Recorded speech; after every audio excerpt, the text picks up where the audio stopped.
But again, the NBA is facing a lot of things coming in all at once. The amount of money coming into the league is not necessarily because there's a demand coming from the fan base. It's really the media business overall consolidating so much that sports now is a prime real estate. So there's private equity that wants in. Also, the Saudis from the Middle East want a stake. The analytical / science and data crowd is now working in the league and just making things run way more efficient, which actually works well with all this private equity money trying to come in to maximize that to the fullest.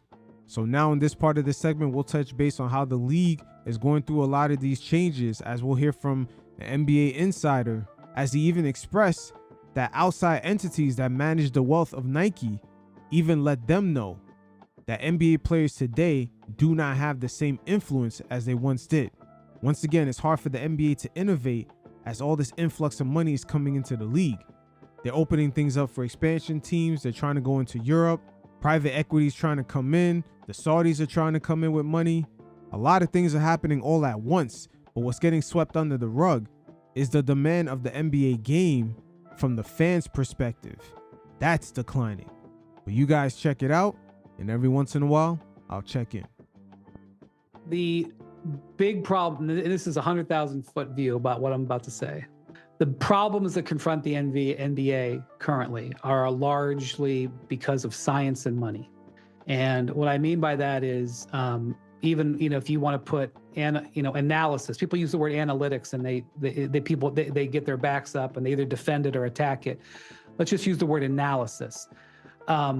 Like you were describing, like Ewing and Jordan wanted to play because that's what they were. They played basketball for a living. Okay, so analysis science has come into the league, and basically teams are like, our data, tracking shows that you have a 17% increase of injury if you play today.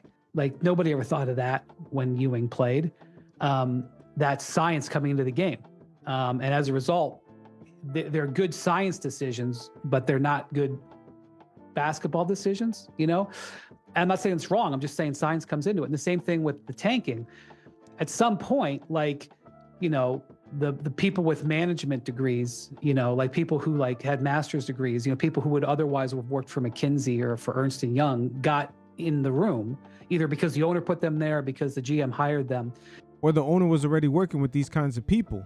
I'm pretty sure all their wealth management or just the other business ventures that they have, there was already a comfortability of just understanding how these people work and just seeing the results.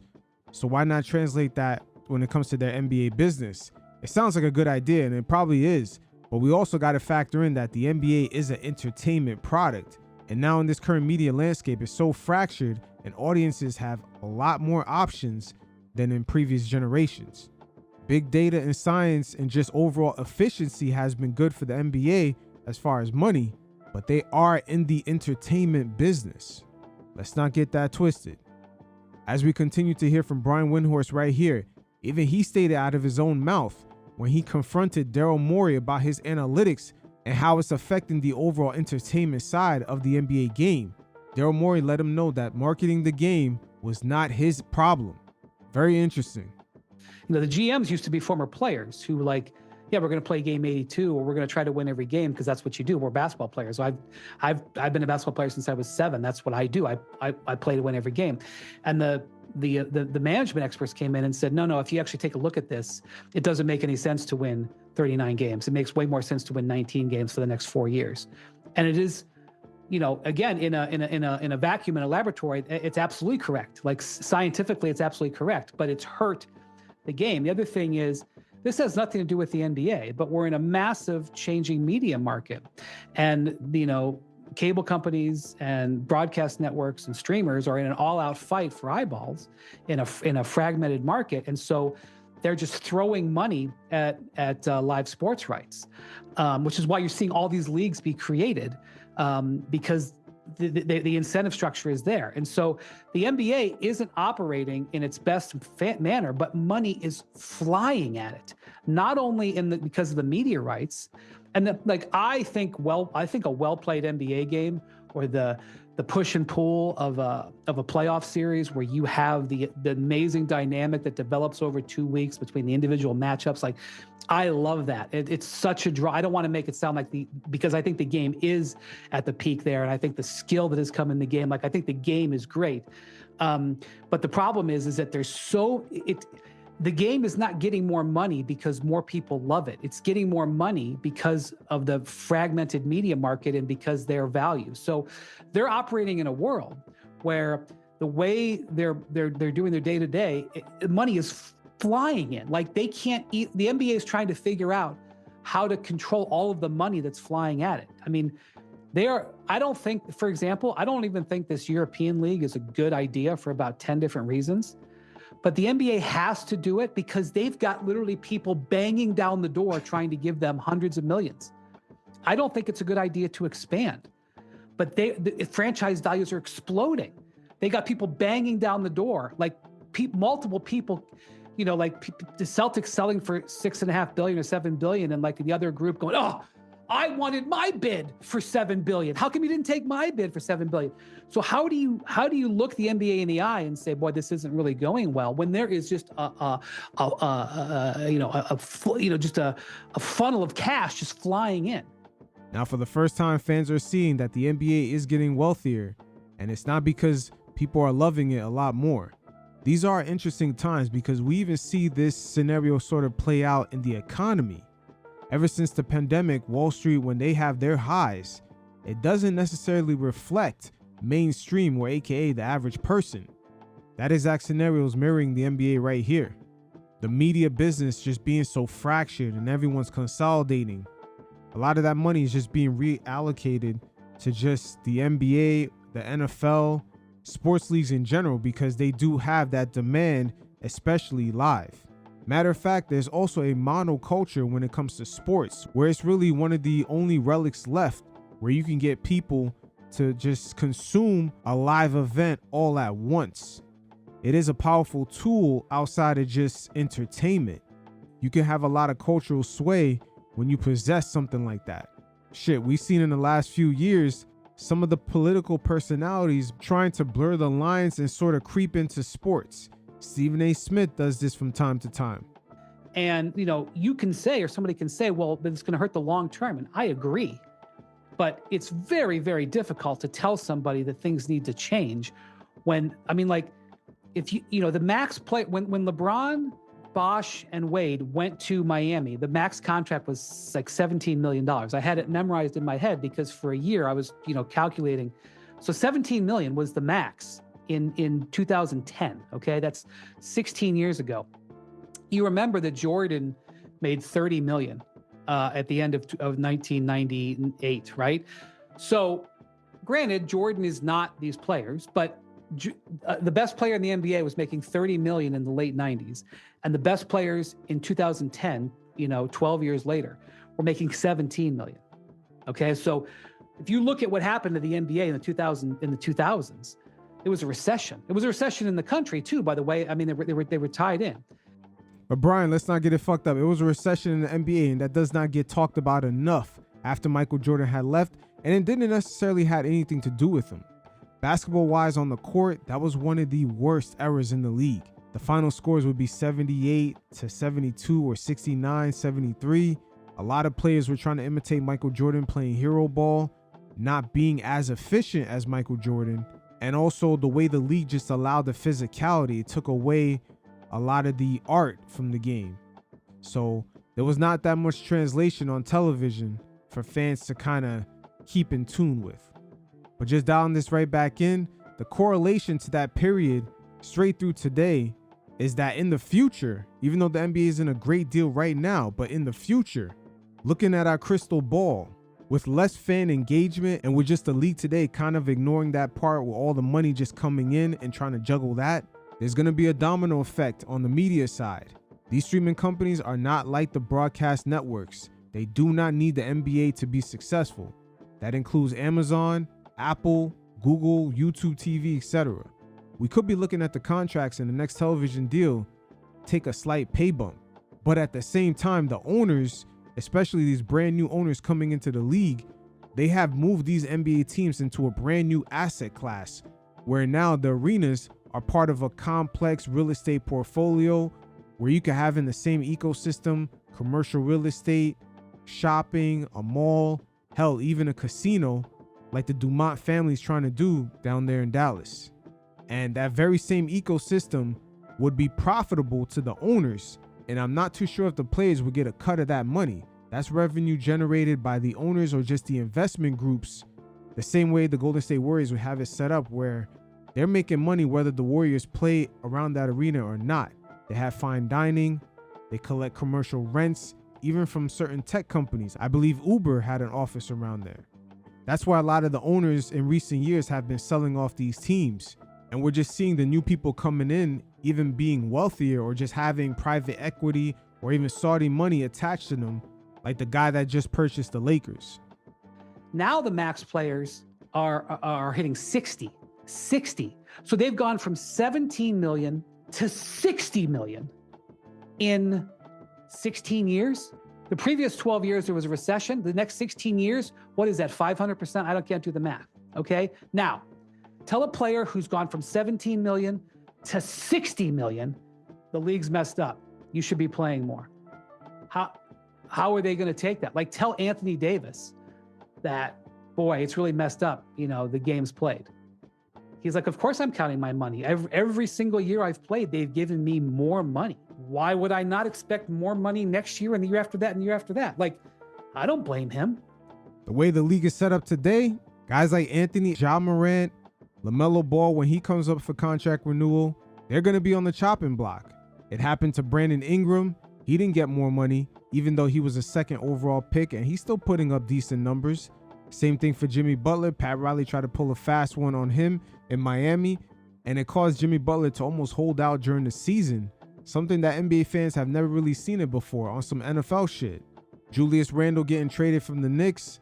He was up for a contract renewal, and he ended up barely getting a pay increase, even though in the past 3 seasons, he's made 2 All-NBA teams and also 2 All-Star appearances.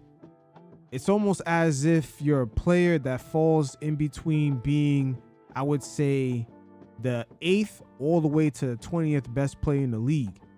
Owners are going to be very hesitant to pay you at least $40 to $60 million a year.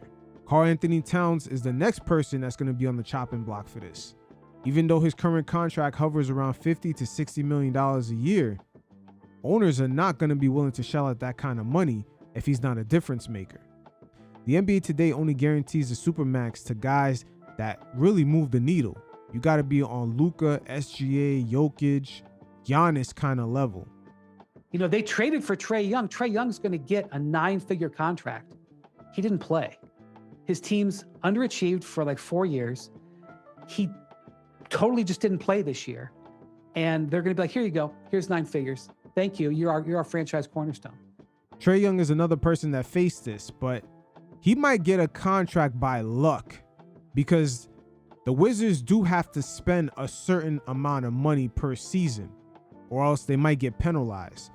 So he might get lucky and get that deal, but it still doesn't negate the fact that his previous team, while he was in a contract year, was very hesitant to pay him.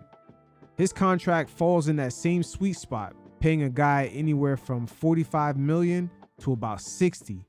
Owners today do not even want to pay co-stars in that price range. They rather give a guy like Luka 80 to 90 mil a year, and the next person will hover around 35 mil a year. That's a major gap right there, but we're about to see in the next few seasons how all this is going to play out with the co-stars. What is he like? What do you expect? I mean, like, of course, what's his problem for not playing? Like, he didn't play and his team was like, thank you very much for going along with the plan. Here's your check. Like, so, part of this is, like I said, science and money. Too much science and too much money. Now, both of those things, like if I said to somebody on the street, like, we got too much science going on, they'd be like, well, you're a Neanderthal. You don't know what you're talking about. Like, and I said to somebody else, boy, what we have here is we have too much money coming in. You think there's a lot of people going, yeah, you're right, buddy, get out. But like, if you want to get down to the basics, what would actually what actually upsets people about the state of the league, the incentive structure is upside down. So, like, sorry, that's a long way away from talking about the Nuggets, but it's the very same way with Wall Street versus Main Street. The incentive structure is completely flipped. They'll tell you the economy is doing good, but Main Street or just the average person doesn't see it.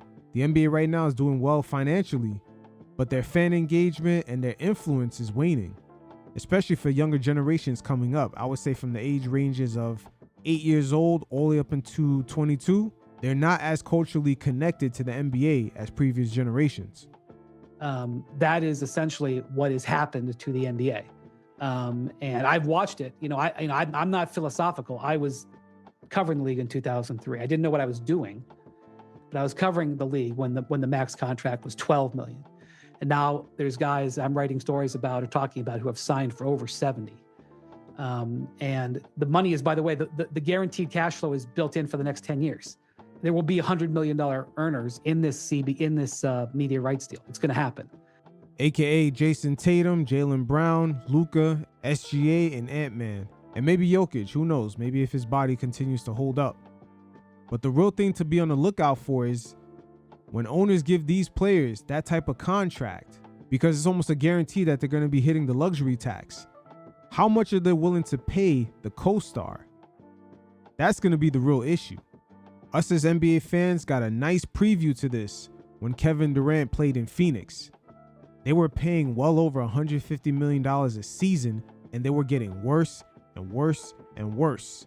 The cap rules today kind of handcuff teams that continuously keep going into the luxury tax season after season. And it was so bad with the Suns that even re-signing their own role players cost them extra money. Grayson Allen's contract, I believe it was for about $30 million a season. When you factor in the luxury tax, it came out to about 75. So it's not like they can say, okay, well, no, the horse is out of the barn. Like Adam Silver is trying to fix something when the wind and everything is blowing against him, So, and yeah, like I am worried about the long-term effects of it. Just yesterday, I think UBS, Nike's stock is Nike's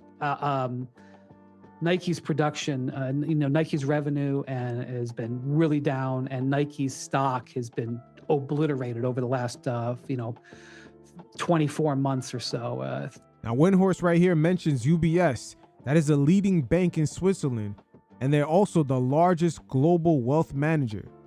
So right here, he's going to give insight to a person that doesn't necessarily have ties to the NBA or just getting off any kind of narratives. They're straight numbers and facts. But he let Windhorse know that NBA players do not have the same influence as they once did, and it's affecting the shoe sales. And Nike's stock has been obliterated over the last, 24 months or so, 18 to 24 months. And, this analyst at UBS, and by the way, the analyst at UBS doesn't care. Like, they're not trying to get aggregated. They're not trying to go viral. They're writing to their investors. And they basically said that part of the reason that Nike is selling fewer basketball shoes is that basketball players aren't as popular as they used to be. And so, that is the reason that is worth paying attention to, is because that's an independent arbiter who only cares about the data. And that's science too. But, Nike can look at it and say, this is a problem. Our stock is down. Our revenue is down. Like, Nike's like, we got a problem here. And I guarantee you, that demographic that he's really talking about is a younger demographic. The influence is not the same. The NBA right now is doing well financially, but that influence is definitely waning. That's one hell of a balancing act Adam Silver is juggling right now. Nike can look at it and say, this is a problem. Our stock is down. Our revenue is down. Like, Nike's like, we got a problem here. The NBA is like, our stock is up enormously. Our revenue is up enormously. Don't tell us about a problem. So that's the, sort of the x-axis right now that is existing in this world. And so I hear people complaining about the NBA, and I say, yeah, you're right. And then I look at the money and the salaries and the franchise values, and they're telling a different tale. Tale of two stories is definitely real, but Adam Silver, he's probably not going to be the commissioner as soon as some of these problems start to pop up. But it is what it is. We're getting a nice taste right here of just some of the dynamics that's going on with the league. And it's always good to shake up your daily algorithms and just use a different kind of paintbrush as these dynamics play out.